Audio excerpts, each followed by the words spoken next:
بسم الله الرحمن الرحيم.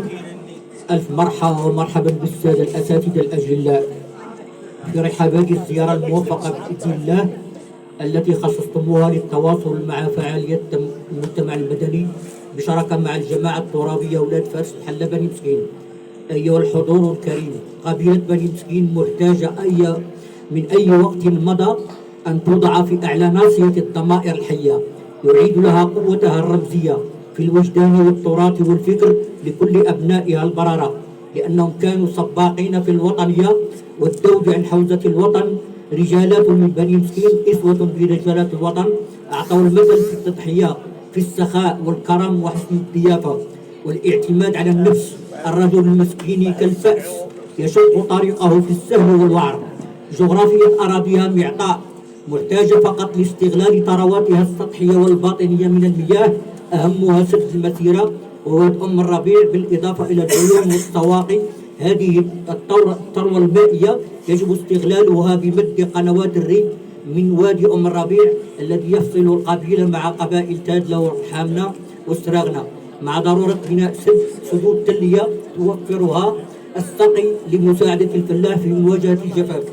قبيلة بني مسكين أم ولادة أنجبت المقاوم والقاضي والمهندس والفلاح والكتاب والتاجر، منشأهم البادية المغربية، مرتبطين بالتاريخ والذاكرة الشعبية باعتبارها هوية متفاعلة بين الإنسان المسكين ومجاله بكل مكوناته. نستهلها بنبذة تاريخية عن القصبة البيضاء البروج التي تعتبر معلمة تاريخية شيدت في عهد ولاية مولاي الحسن الأول تحت إشراف القائد العسكري بأحمد الصدر الأعظم، الذي أمر ببنائها على طراز القصبات الإسماعيلية بشكل هندسي مهيب. لا تزال شامخة شموخ الدوحة العلوية الشريفة إلى يومنا هذا. هذه القصبة كان لها دور استراتيجي في استتباب الأمن والحفاظ على الهوية والسلم الاجتماعي في رد القبائل الطائرة السيبة، كما كان لحماية عسكر القصبة تأمين طريق لموكب المولى الحسن الأول بعد عبور واد أم الربيع. وقد وافته المنية وحرصت المحلة على التزام الصمت حتى لا ينتشر الخبر وتصل إلى القبائل المتمردة إلى حين الوصول إلى بلد صديق بني مسكين في طريقه إلى البرود، حيث أعلن أحمد وفاة مولاي الحسن الأول، ثم أظهر وثيقة لإعلان مولاي عبد العزيز سلطانا. المكان الذي غسل فيه السلطان أصبح مكانا مقدسا بالبروج، اقتباس من مؤلف في زمن المحلات السلطانية. ومدينة البروج استمدت اسمها باحتضانها عدة قصبات ذات بروج مشيدة، أصبحت أثرا بعد عين تعتبر موطن النعناع، وعرف مزارعوها بأهل الربطة كنية بربطة النعناع، وارتباطا بالموروث التراثي. كانت ولا زالت وستظل قبيلة بني مسكين شغوفة بإقامة المواسم التقليدية للفروسية في كل الجماعات ينظمها الوجهاء والأعيان ورواد التبوردة، تشهد فرجة ممتعة لدى الساكنة واستقطاب الزوار وعشاق ركوب الخيل والأهازيج الشعبية، باعتبار الفرس رمز العروبة والقوة والشهامة والنخوة والوفاء،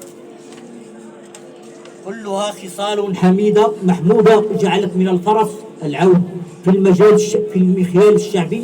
الخير في نواصيها تخضى بمكانة متميزة، حيث لا تخلو دار من الخيل وزينة السروج وأناقة اللباس التقليدي المغربي يسر الناظرين. وفي مجال الاقتصاد والمجتمع والتنمية حققت القبيلة نقلة نوعية روادها الراعي الأول من المهاجرين إلى أوروبا، حيث كان قصب السبق في الانطلاقة جماعة ولاد فارس الحلة، الذين كانوا أول من وطأت أقدامهم إيطاليا وإسبانيا وفرنسا في مغامرة قل نظيرها بحثا عن تحقيق الذات. استطاعوا بجهد جهيد بالصبر والمثابرة في إطار التنافس الشريف تحقيق مكاسب تجارية طوال أكثر من 50 سنة مديرة للدخل. ساهموا في جلب العملة الصعبة إلى وطنهم ومسقط رأسهم، وأصبحوا منعشين عقاريين ورجال أعمال لمحلات تجارية ومشاريع في الداخل والخارج، بالإضافة إلى الاستثمار في الأراضي بخلق ضيعات فلاحية نموذجية طافحة بالخيرات، وحظائر عصرية لانتقاء سلالة السردي الذي أصبح علامة مميزة في الأسواق والمعارض الوطنية، الشيء الذي أسهم في تخليق الحياة العامة بالمنطقة والمسار التنموي لبلادنا. ومن مسك الختام والسلام.